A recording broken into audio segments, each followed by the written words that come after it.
Alhamdulillah, nih dengan Bang Jian dan Pak Haji nih sebagai sesepuh di Masjid Al Hidayah.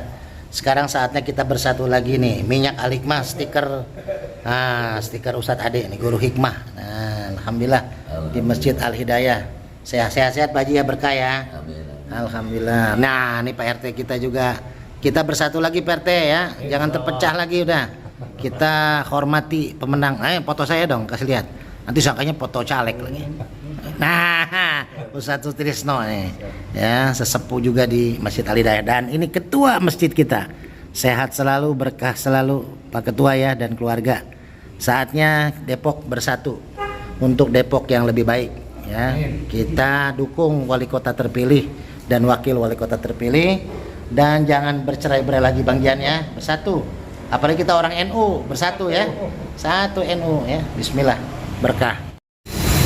Ngeteh kita habis ngaji ngeteh, alhamdulillah. Es teh dulu sama Bang Jian, sama Ustadz Hen. Ya di Jati Jajar, mie ayam. Nah, ini yang mau mie ayam Jati Jajar nih. Ayo, tapi ngantri dari sore nggak berhenti tuh, sampai sengkleng tangannya. Ya berkah tuh, udah ada lagi pelanggan 200 orang tuh datang. Dah, layanin dulu, bismillah. Wah, alhamdulillah dapat rezeki Bang Jian dimakan somai. Somai dari Kang Bayu, biar berkah, biar lancar rezekinya. Amin amin. Somai. Tuh mie ayam di Jati Jajar, somai juga di Jati Jajar. Ya, ini somai terenak di daerah Jati Jajar. Dan Taman Jati Jajar. Sama sesepuh NU Jati Jajar. Nah, Bang Jian. Alhamdulillah kita makan somai dua. Iyalah. Berkah nemenin tuh yang ngajar tadi. Berkah nih calon ketua NU Kecamatan Tapos. Bismillah, makan dulu kita. Dapat hamil istri. Kalau kuasa Allah.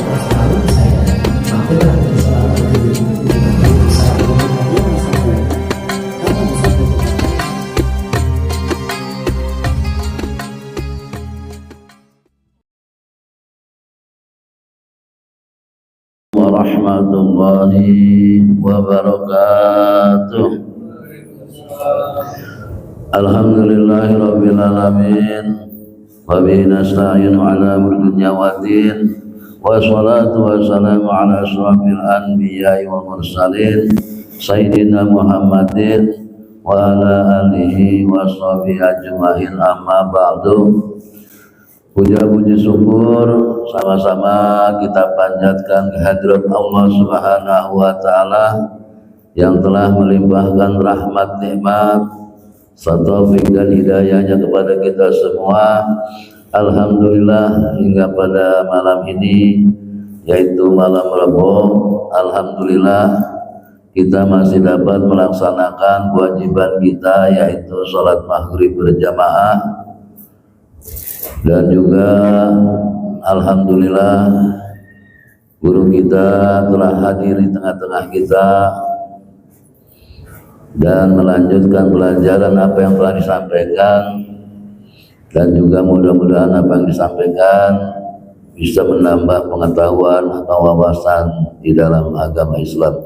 Salawat beserta salam juga tidak lupa kita sanjungkan kepada junjungan Nabi besar kita Muhammad sallallahu alaihi wasallam. Semoga disampaikan kepada keluarganya, sahabatnya, dan pengikut-pengikutnya hingga akhir zaman. Pertama-tama yang kami muliakan guru kita, yaitu Bapak Ustadz Ade Firmana SPDI, dan juga Ketua DKM Bapak Haji Ripan Supandi beserta jajarannya, dan juga Bapak RT 01 yaitu Bapak Kurtianto, dan juga yang kami hormati para tokoh masyarakat, tokoh agama yang saya tidak sebutkan satu persatu, namun tidak mengurangi rasa hormat dan takdim saja. Kepada para jamaah, marilah kita ikuti pelajaran kelanjutan daripada hari Rabu yang lalu. Mudah-mudahan ini menjadi penambahan ilmu kita yang disampaikan oleh guru kita. Saya rasa itu saja. Marilah kita mengikuti dengan seksama atau dengan khusyuk, mudah-mudahan nyangkut atau dapat kita pahami. Saya rasa marilah kita mulai saja. Demikian apa yang saya sampaikan. Sekali lagi saya mohon maaf. Wassalamualaikum warahmatullahi wabarakatuh. Dan kepada Bapak Ustadz Ade Permana kami persilakan dengan segala hormat.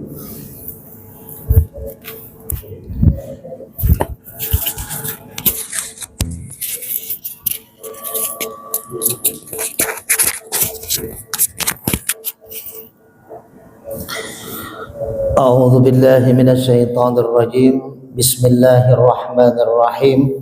Assalamualaikum warahmatullahi wabarakatuh.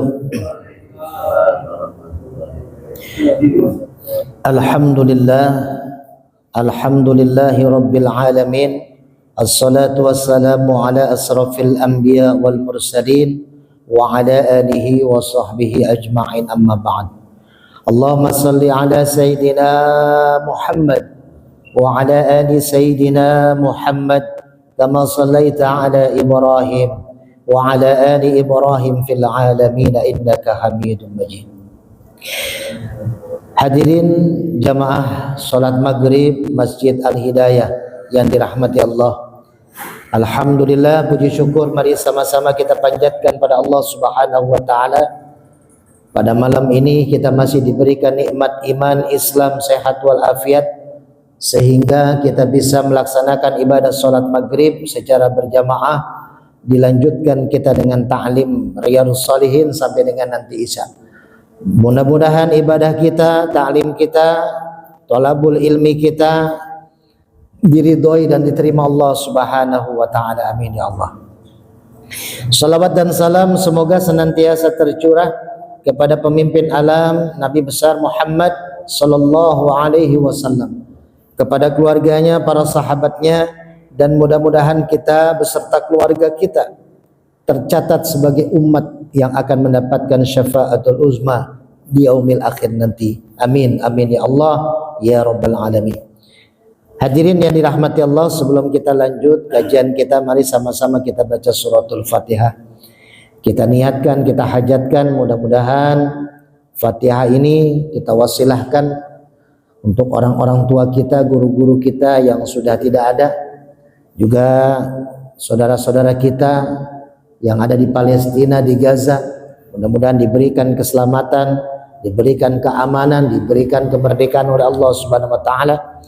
Juga kita doakan ketua DKM Masjid beserta para pengurus, para ustadz, para asatid, para donatur. Wabil khusus juga kita doakan Bapak RT dan jajarannya dan jamaah Masjid Al-Hidayah yang terus memakmurkan Masjid Al-Hidayah ini. Mudah-mudahan diberikan kesehatan, mudah-mudahan diberikan keberkahan oleh Allah Subhanahu wa taala, dilancarkan pekerjaan dan usahanya, dan mudah-mudahan apa yang kita lakukan diridhoi oleh Allah Subhanahu wa taala. Ala hadiniyah wa kullu niyatin shalihah ila hadratin nabi. Al-Fatihah. A'udzu billahi minasyaitonir rajim. Bismillahirrahmanirrahim. Alhamdulillahi rabbil alamin. Ar-Rahmanir Rahim. Maliki yaumiddin. Iyyaka na'budu wa iyyaka nasta'in. Ihdinas siratal mustaqim. Siratal ladzina an'amta 'alaihim ghairil maghdubi 'alaihim waladdallin.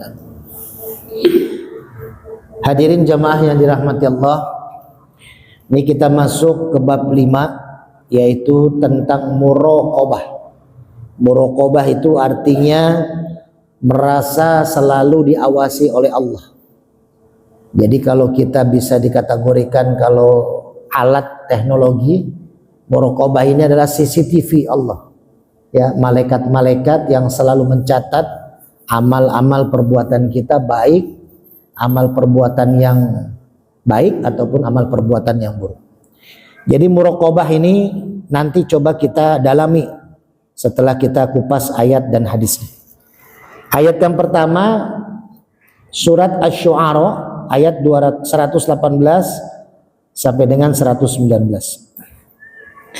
Bismillahirrahmanirrahim. Alladzi yaraka hina taqumu wa taqallubaka fis sajidin.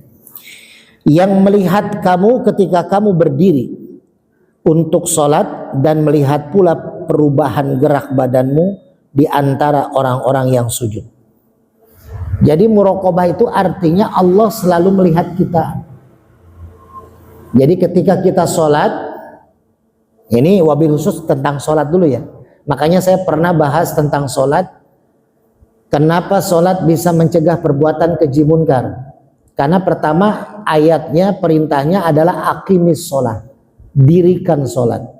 Bukan sekedar if'alis sholat, bukan sekedar kita mengerjakan sholat. Kalau kita mengerjakan sholat Pak, mungkin siapapun bisa. Bahkan maaf, non muslim pun bisa saja sholat. Kan dulu banyak tuh waktu zaman saya kecil ya, teman-teman saya non muslim pun ikut sholat, pakai sarung, pakai koko sholat ya. Ya karena masih anak-anak, ikutin gerakannya, bahkan ada yang hafal bacaannya. Ya, Fatihahnya dia hafal, rukun, padahal dia non muslim. Nah, inilah mengingatkan perbedaan antara if'ali sholat dengan akimi sholat adalah salah satunya muraqabah ini. Allah melihat niat, hati, dan gerakan kita. Kalau if'ali sholat hanya gerakan saja Pak, bacaannya bagus, gerakannya bagus, nah itu sudah sempurna mengerjakan sholat. Tapi kalau mendirikan sholat harus ada 3 kesempurnaan. Bacaannya mesti kita perbaiki, ya, kita pahami, lalu gerakannya jangan buru-buru. Nah yang ketiganya adalah hati dan pikiran pun ikut sholat. Makanya aqimis sholat, inna sholata tanha anil fahsya'i wal munkar wala dzikrullahi akbar. Dan ingat kepada Allah itu yang paling besar. Kita selalu ingat Pak, bahwasanya Allah melihat kita. Ketika dalam sholat Allah melihat berdirinya kita dalam sholat, niatnya apa? Apakah niat kita sholat hanya untuk sekedar menggugurkan kewajiban? Karena kita sebagai seorang muslim malu kalau dilihat tidak sholat. Apakah kita sholat hanya karena ingin sesuatu?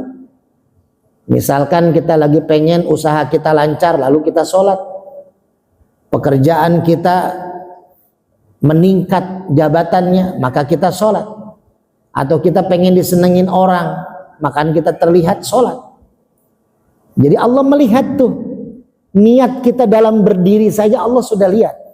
Dan Allah mengetahui pergerakan kita, gerakan badan kita di antara orang-orang yang sujud. Bayangin Pak, ini surat Asy-Syu'ara ngingatin kita, Allah melihat gerak-gerik kita dalam sholat. Nah ketika Allah sudah melihat gerak-gerik kita dalam sholat, maka nantinya Allah melihat apakah kita di luar sholat melakukan apa yang kita sudah lakukan di dalam sholat. Kalau sholat mengajarkan kita takbir, di luar sholat masihkah kita membesarkan Allah? Kalau di dalam sholat kita sujud, maka kita tawadu, apakah masihkah kita di luar sholat kita tawadu? Maka ini yang dilihat oleh Allah melalui CCTV para malaikat. Itu yang pertama. Yang kedua, surat Al-Hadid, wa huwa ma'akum aina ma kuntum. Dan dia bersama kamu di mana saja kamu berada. Jadi selalu Allah tidak pernah meninggalkan kita. Di setiap gerak-gerik kita Allah selalu tahu. Jadi makanya kalau sampai orang-orang yang sudah punya tingkatan, nanti kita bahas tuh hadisnya. Ada tingkatan Islam, ada tingkatan iman, ada tingkatan ihsan. Nah muraqabah itu orang-orang yang sudah merasakan sifat ihsan, dia akan selalu merasa di CCTV-in, dipantau oleh Allah Subhanahu wa taala. Kita lanjut. Innallaha la yakhfa 'alaihi syai'un fil ardi wala fis sama. Surat Ali Imran ayat 5. Sesungguhnya bagi Allah tidak ada satupun yang tersembunyi di bumi dan tidak pula di langit. Jadi mau kita ada di bumi, mau kita ada di pesawat di atas, Allah menjangkau semua. Ya. Jadi menjangkau semua apa yang ada di bumi dan di langit. Inna rabbaka labil mirsad. Di surat Al-Fajr ayat 14, sesungguhnya Tuhanmu benar-benar mengawasi. Tuh, Pak. Jadi kita harus hati-hati melakukan sesuatu walaupun gak ada orang, ya. Kita mau mencuri, kita mau berbohong, ya. Itu mungkin tidak dilihat orang, tapi Allah selalu melihat. Walaupun itu para koruptor belum jadi koruptor karena belum ketangkep. Kalau sudah ketangkep jadi koruptor. Kalau belum ketangkep ya sudah, dia mungkin sekarang masih menjadi pejabat, mungkin sekarang masih menjadi karyawan karena dia belum tertangkap. Kalau sudah tertangkap, orang-orang yang korupsi itu belum jadi koruptor kalau belum tertangkap. Jadi apakah banyak koruptor yang korupsi? Banyak. Cuman yang sudah jadi koruptor, yang sudah tertangkap, baru dia jadi koruptor. Kalau belum tertangkap kan masih aman tuh, masih pakai jas, masih punya jabatan gitu. Tapi hati-hati, mungkin pengadilan dunia belum mendapatkan bukti dia menjadi koruptor. Dia korupsi, tapi Allah Subhanahu wa ta'ala sangat tahu ketika kita korupsi. Walaupun belum ada persidangan di dunia yang bisa memperlihatkan dia korupsi. Ini muraqabah. Ya'lamu kha'inatal a'yuni wa ma tukhfis sudur. Dia mengetahui pandangan mata yang khianat dan apa yang disembunyikan oleh hati. Kita, Pak, ngobrol sama teman, kita anggap teman kita ini orang yang sangat setia sama kita. Kita ceritakanlah rahasia-rahasia kita ke dia.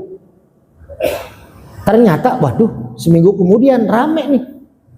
Apa yang kita omongin nyebar kemana-mana. Itulah, Pak. Manusia itu tidak bisa menjaga rahasia. Seapapun dia, wah saya paling bisa jaga rahasia. Nggak akan bisa. Namanya manusia punya sifat makhanul khata' wa nisyan. Tempatnya salah dan dosa, tempatnya lupa. Jadi bisa jadi apa yang kita sampaikan dia tidak sengaja menyampaikan lagi kepada orang lain menyampaikan lagi kepada orang lain, akhirnya nyebar. Maka ketika kita punya rahasia, cukup hanya kita dan Allah yang tahu. Karena apa yang kita rahasiakan Allah sudah tahu, walaupun kita tidak cerita ke Allah. Allah tahu kita punya dosa, kita punya salah, kita punya khilaf, Allah tahu. Tapi kalau kita cerita kepada manusia, walaupun untuk orang yang kita percaya, niscaya satu saat orang itu bisa jadi baik, bisa juga berubah jadi buruk. Hari ini dia teman kita, besok bisa jadi musuhin kita. Hari ini dia musuh kita, besok bisa jadi sahabat karib kita. Itu kan sama dengan politik. Hari ini teman, besok lawan. Hari ini lawan, besok teman. Makanya kita menjaga itu rahasia hanya kepada Allah. Karena Allah tahu pandangan mata yang khianat, tahu. Kita melihat teman kita tuh ngelihat kita kayaknya care. Tapi kita nggak tahu apakah di belakang kita dia khianat apa tidak terhadap kita. Karena Rasulullah saja, Pak, ada buku catatan Rasulullah itu dirahasiakan.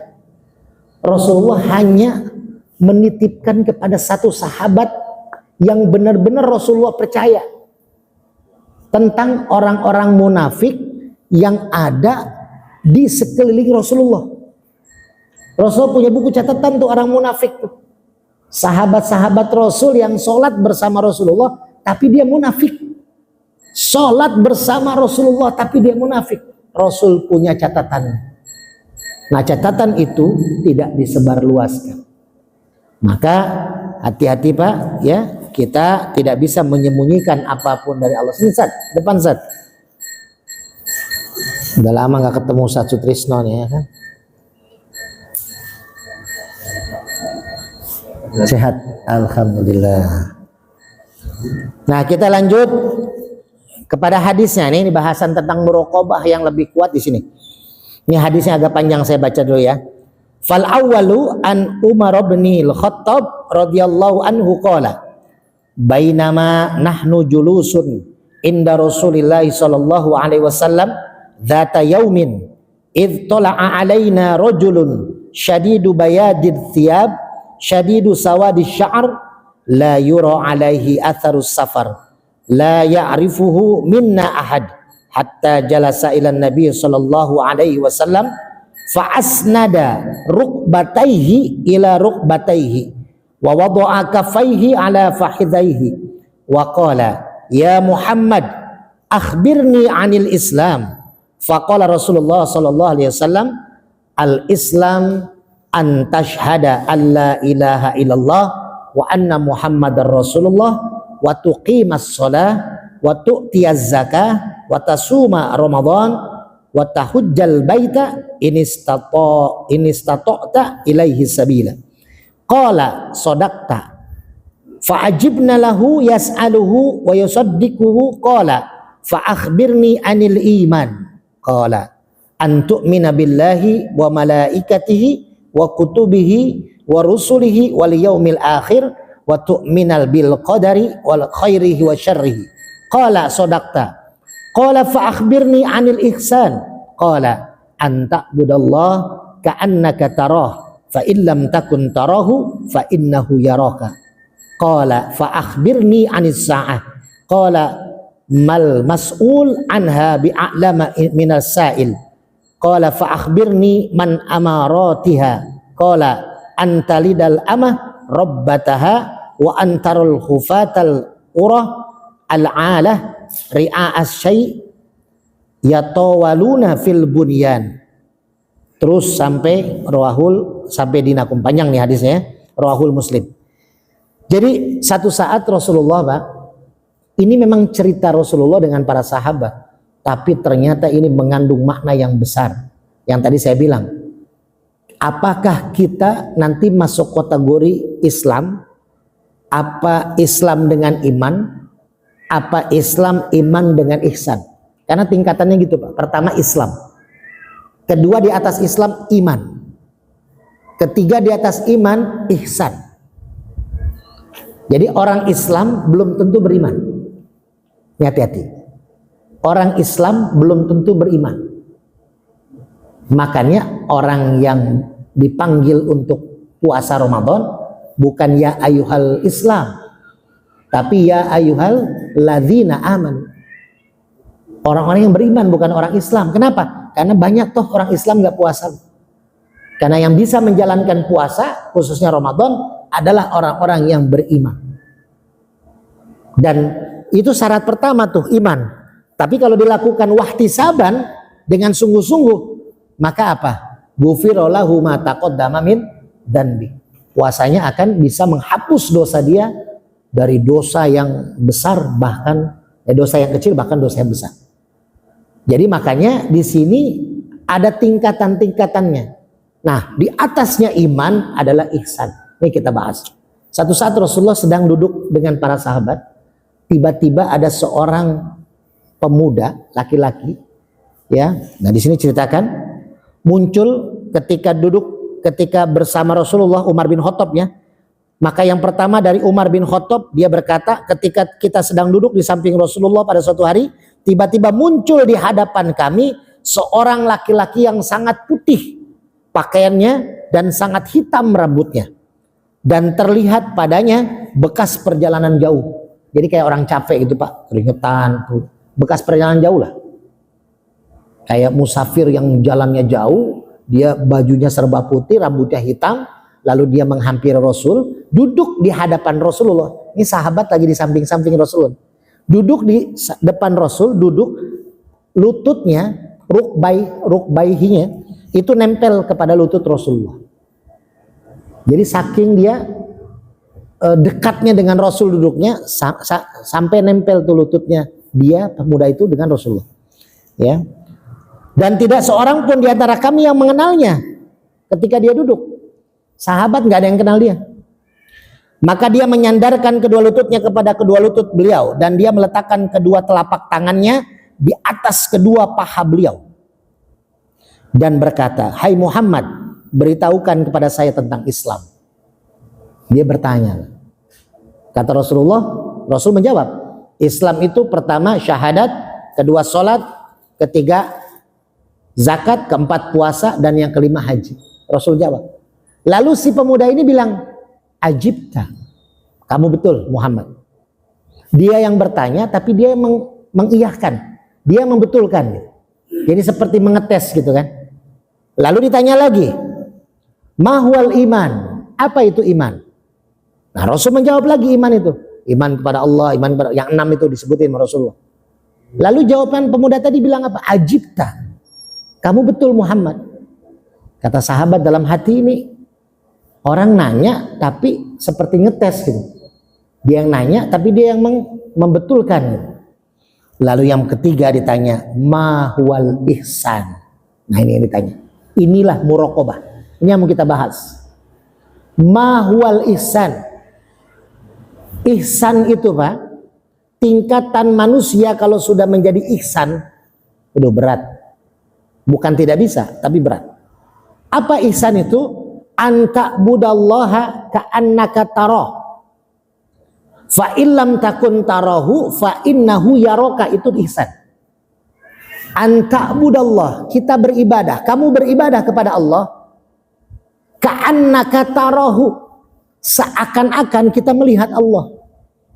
Jadi kalau orang ihsan itu sholat, kita sudah merasakan ketika sholat itu melihat Allah.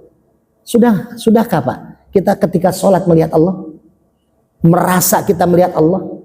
Ketika kita usolli fardhu maghribi salasa rakaatin mustaqbilal qiblah adaan ma'muman lillahi ta'ala, apakah ketika sholat tatapan mata kita ke tempat sujud kita seakan-akan sudah melihat Allah dalam sholat? Saya kira belum ya Pak. Saya kira masih jauh, walaupun kita sholat di depan Ka'bah. Mungkin Pak RT ketika umroh kemarin sholat di depan Ka'bah, ya mudah-mudahan sih kita doakan Pak RT sholatnya sudah mengingat Allah, sudah melihat Allah gitu. Karena susah. Ini ihsan, ini syarat pertama, ketika kita beribadah seakan-akan antara kita melihat Allah. Nah bagaimana Ustadz kalau kita sudah berusaha lagi sholat ingin melihat Allah tapi nggak bisa? Ada lanjutannya, fa illam takun tarahu fa innahu yaraka. Kalau kita sudah berusaha ketika sholat ingin memunculkan Allah dalam sholat kita tapi nggak bisa, maka yakinlah Allah melihat kita dalam sholat. Sebenarnya ihsan ini bukan hanya dalam sholat. Anta budallah itu bukan hanya lingkupnya sholat, tapi semua jenis ibadah. Ibadah itu apa? Ibadah itu segala sesuatu yang kita lakukan dalam kehidupan yang kita jalani. Itu ibadah. Kan dikatakan wa ma khalaqtul jinna wal insa illa liya'budun. Tidak aku ciptakan jin dan manusia hanya untuk beribadah. Berarti kita harus berusaha 24 jam yang dikasih oleh Allah setiap harinya, itu adalah nilainya ibadah. Bukan hanya sholat doang. Kalau sholat doang 5 menit, 10 menit Pak. 5 waktu cuma 1 jam juga nggak nyampe. Sedangkan masih ada 23 jam. Maka kita cari tidur kita bisa jadi nilai ibadah.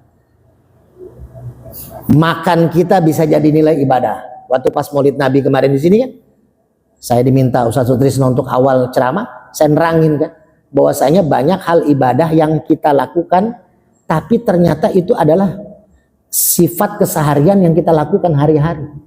Makan itu kan hari-hari kita. Apakah kita pernah membayangkan status kita makan bisa jadi ibadah sama seperti kita sholat Pak? Sedangkan makan kita sehari bisa 2-3 kali. Apakah kita bisa menyamakan status tidur kita bisa menjadi status seperti sholat? Apakah bisa kita samakan status kita bekerja, berdagang seperti status kita ibadah sholat? Ternyata bisa. Dengan apa? Dengan niat. Innamal a'malu binniyat. Ketika kita mau tidur, kita pakai wudhu, ambil wudhu dulu. Dalam keadaan kita punya wudhu tidurnya, lalu kita baca doa ketika mau tidur, ya Allah, baca kulhu, al-falaq, an-nas, ayat kursi, biar dijaga kita.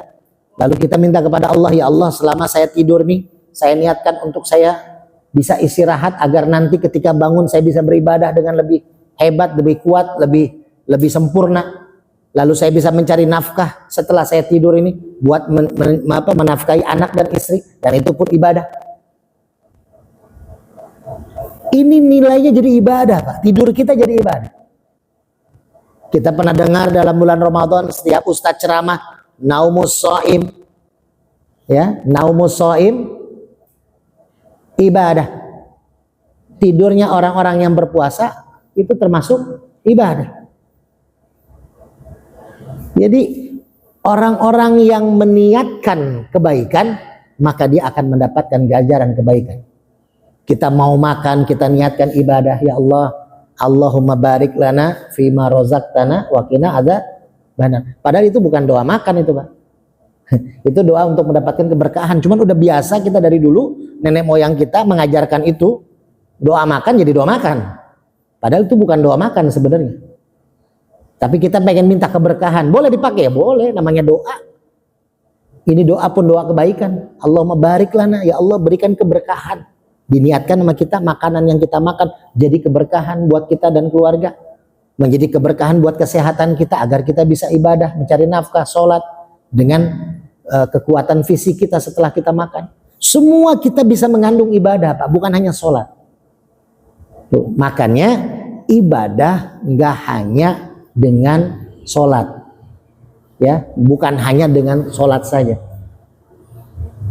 Maka ini yang pertama nih, anta budallaha.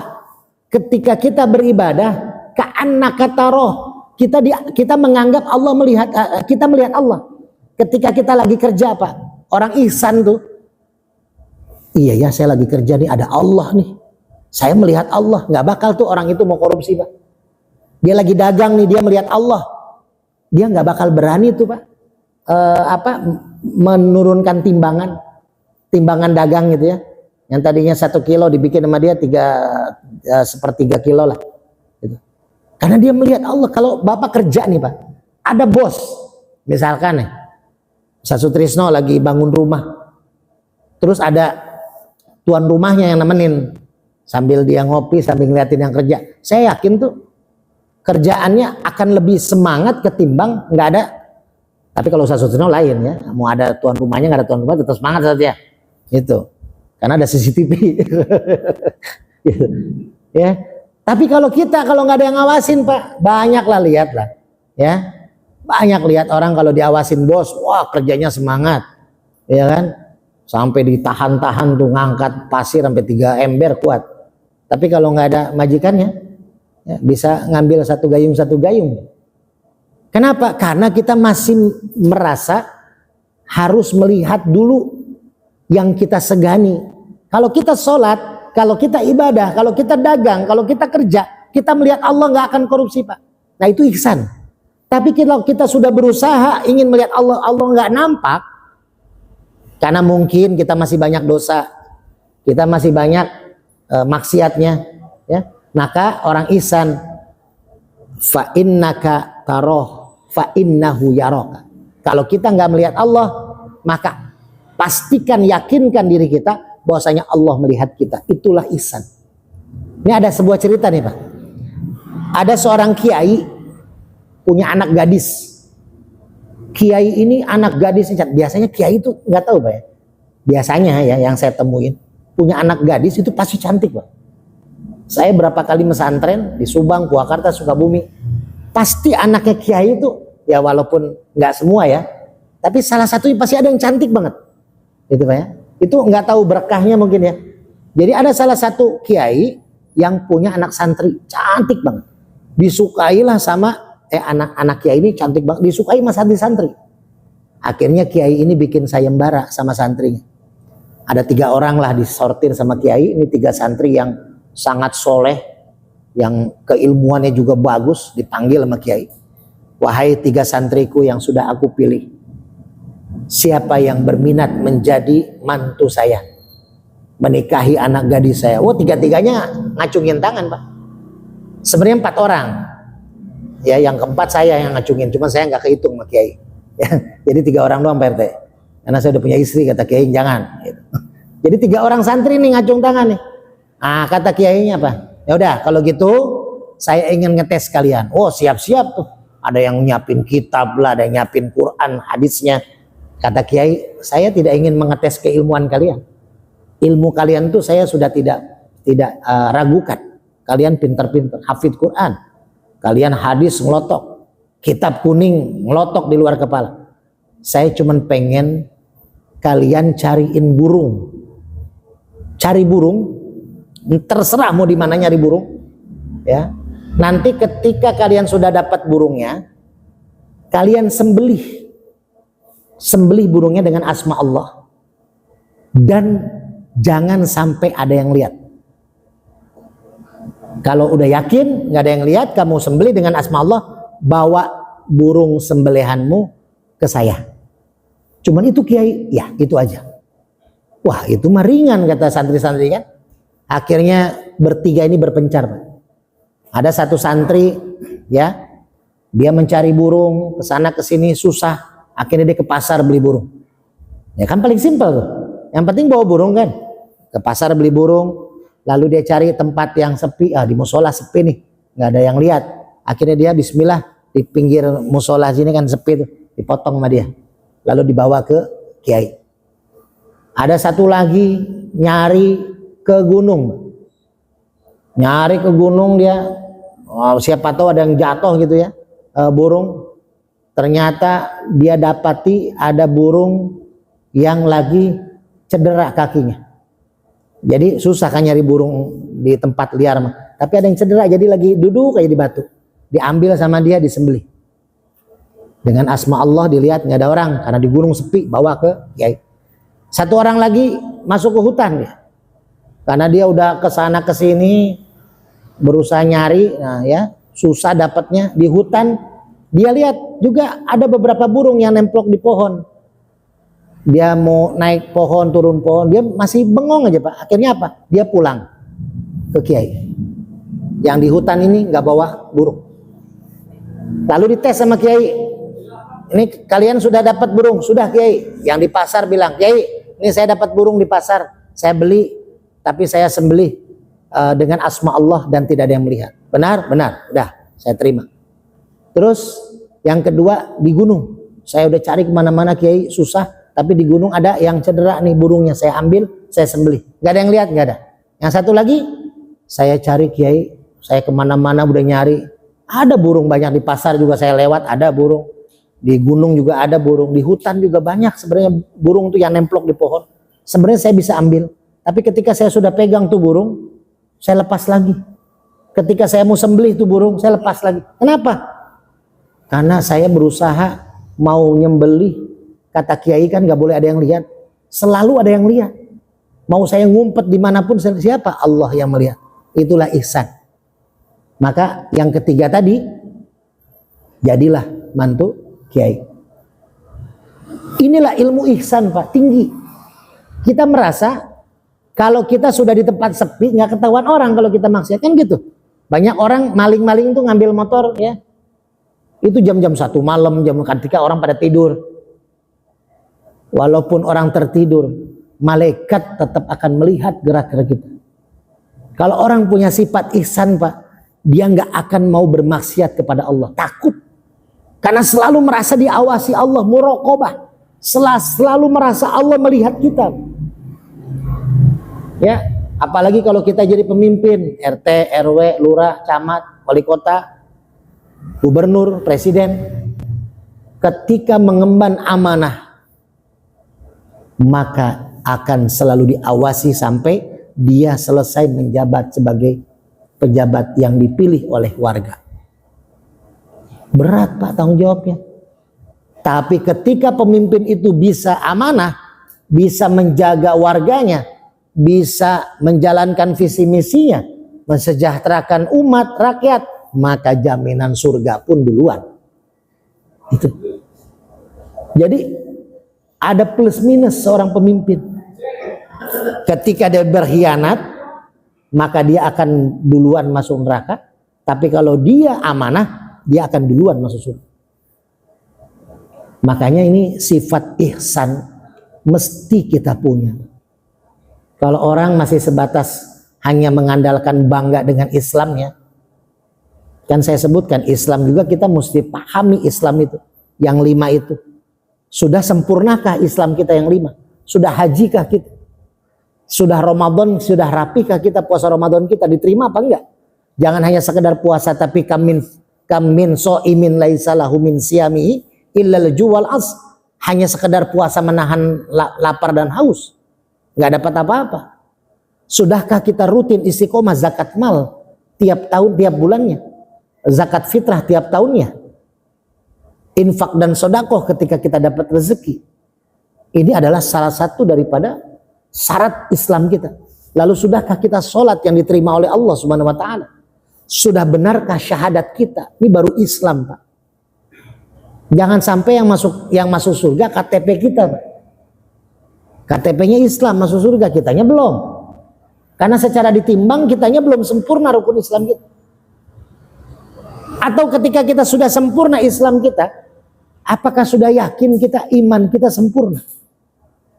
Kita jalan ini yang 5 ini, tapi kita tidak yakin kepada Nabi kita. Kita tidak yakin kepada Allah. Kita tidak yakin kepada takdir baik, takdir buruk. Kita tidak yakin kepada Quran sebagai kitab. Ketika kita sudah Islam, sudah iman, maka jenjang yang lebih tinggi adalah ihsan. Coba kita belajar jadi ihsan, Pak.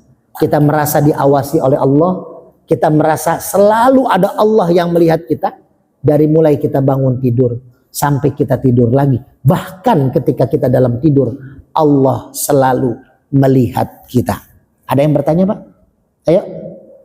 Ada yang mau bertanya sampai sini tentang Islam, ihsan, iman? Ada? Kalau nggak ada kita lanjut nih. Oke, lanjut ya. As-sani. Hadis yang kedua. Ini belum selesai, lupa saya. Ya. Nah, setelah menanyakan tentang ihsan, lalu dia berkata, si pemuda ini berkata kembali ya. Lalu beritahukan kepada saya tentang kiamat. Si pemuda ini nanya kepada Rasulullah tentang kiamat. Beliau menjawab, yang ditanya tentang kiamat tidak lebih mengetahui dari yang bertanya. Dia berkata, maka beritahukan kepada saya tentang tanda-tandanya. Beliau menjawab, yaitu bila wanita budak melahirkan majikannya. Tuh Pak, sekarang udah banyak tuh Pak. Wanita budak pembantulah atau ART, asisten rumah tangga. Udah banyak belum Pak? Yang hamil punya anak dari majikannya. Oh banyak banget. Coba lihat aja di berita di Google. Mohon maaf, TKW itu.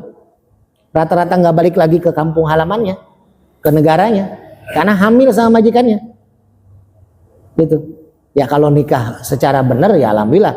Tapi kalau karena tragedi, dan bukan hanya TKW, di Indonesia banyak sekali ART yang dihamili oleh majikannya. Nah ini ciri kiamat Pak. Dan ini sudah terekspos. Hati-hati ini sudah ciri kiamat. Ini Rasulullah yang menjelaskan tentang ciri kiamat. Tapi ketika ditanya kapan kiamat, kata Rasulullah, kamu lebih tahu daripada saya yang ditanya, kata Rasulullah. Nanti kita jelasin siapa si pemuda ini. Lalu yang kedua, engkau melihat orang-orang yang tadinya tidak beralas kaki, telanjang, miskin, dan mengembala kambing saling berlomba meninggikan bangunan.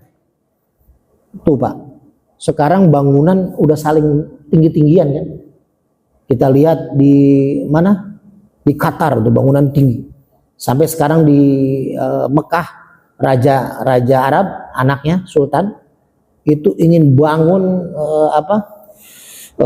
satu kota yang modern, tinggi sekali. Nah ini udah ciri-cirinya banyak Pak. Ciri-ciri orang membangun bangunan tinggi, masjid megah-megahan dibangun. Makanya tanggung jawab itu nanti umat DKM-nya kalau masjidnya semakin megah tapi isinya sedikit. Gitu. Kalau kita alhamdulillah masjid ya walaupun nggak besar tapi jamaahnya alhamdulillah istiqomah. Ada masjid Pak yang megah, isinya cuma 2-3 orang. Sholat wajibnya. Masjidnya marmer besar sekali, bisa main bola kali di situ. Ini orang lebih mementingkan bangunan, meninggikan bangunan, tapi isi daripada bangunannya nggak ada. Banyak orang punya rumah, gedung-gedung isinya cuma suami istri. Tapi banyak Orang-orang yang sederhana ngontrak satu petak isinya satu keluarga 8 orang anak. Tuh. Jadi ini nih salah satu ciri kiamat kata Rasulullah yang sudah banyak orang-orang meninggikan bangunan. Terus yang selanjutnya, kemudian dia pergi dan saya terdiam menunggu cukup lama. Kemudian beliau bertanya kembali, "Hai Umar, apakah kamu mengetahui siapa yang bertanya?" Nah, setelah si pemuda itu pergi, nanya tentang kiamat dan tanda-tandanya, dia pergi. Lalu Umar ditanya sama Rasulullah, "Umar, tahu nggak tadi siapa yang datang?" Lalu Umar menjawab, "Allah dan Rasulnya lebih mengetahui." Lalu Rasulullah mengatakan, beliau bersabda, "Dia itu Jibril, datang kepada kamu untuk mengajarkan kepada kamu agama kamu." Hadis riwayat Muslim. Tuh, Pak. Jadi malaikat Jibril datang menyamar sebagai seorang pemuda baju putih rambut hitam, ingin mengajarkan kepada Umar dan sahabat, juga kepada kita semua, bahwasanya kita harus menjadi orang Islam seperti apa, menjadi orang yang beriman seperti apa, dan tingkatan yang paling tinggi adalah ihsan. Anta'budallaha ka'annaka tarahu fa illam takun tarahu fa innahu yaraka. Itu kuncinya, Pak. Kalau orang yang ihsan itu dalam artian kita beribadah apapun bentuknya. Ibadah itu kan bukan hanya sholat, kita menganggap melihat Allah. Kalau kita sudah berusaha ternyata kita nggak melihat Allah, yakinlah Allah melihat kita. Itulah sifat ihsan. Ya Pak, ini insya Allah mudah-mudahan kita semua, kayaknya sebentar lagi azan ya. Nah, jadi hadis yang kedua nanti kita lanjut lagi 2 minggu yang akan datang. Ada yang mau bertanya nggak Pak? Saya titip pesan, pilkada sudah selesai. Kalau kemarin ada perbedaan, ada kompetisi, tapi sekarang sudah clear ya. Jadi kita doakan yang menang bisa menjadi wali kota dan wakil wali kota Depok yang amanah, dan bagi yang kalah juga ini sebuah kompetisi, jadi pasti ada yang menang ada yang kalah. Jadi jangan merasa jumawa bagi yang menang dan jangan juga merasa kecewa atau sedih bagi yang kalah. Ini semua hanya sekedar perlombaan duniawi ya. Jadi kita bersatu kembali, kita rukunkan kembali yang tadinya mulai retak, mulai renggang. Jangan sampai gara-gara pilkada yang 5 tahun hubungan persaudaraan kita terpecah belah. Ayo bersatu, yang tadinya kita agak nggak suka dengan kiai, dengan ulama, dengan habaib yang karena beda pilihan dengan kita, saatnya sekarang hormati, kita kita takzim dengan keilmuan dia tanpa melihat permasalahan perbedaan politik. Jadi itu Pak, saya pesan sebagai bagian saudara besar dari Masjid Al-Hidayah ya, walaupun kita semua sudah berusaha, sudah bekerja misalkan untuk pemenangan orang yang kita punya, orang kita pilih, tapi ternyata belum terpilih, ya sudah, kita sudah niatkan sebagai ibadah. Karena saya bilang tadi, ibadah nggak hanya bentuknya sholat, puasa, haji saja, tapi ibadah itu dari kehidupan kita sehari-hari itu ibadah. Kalau misalkan ada yang pernah nyumbang banner, ya itu anggap sebagai sodako. Ada yang nyumbang kaos, anggap sebagai sodako. Jadi semua kita rukun lagi, satukan lagi, wabil khusus jamaah Masjid Al-Hidayah. Ayo kita tingkatkan kegiatan-kegiatan yang ada di masjid ini. Mudah-mudahan ketua masjid, para pengurus juga diberikan kesehatan, dan kita semangati lagi, ayo warga-warga, umat-umat yang ada di sekitar Masjid Al-Hidayah, biar meramaikan lagi kegiatan-kegiatan masjid.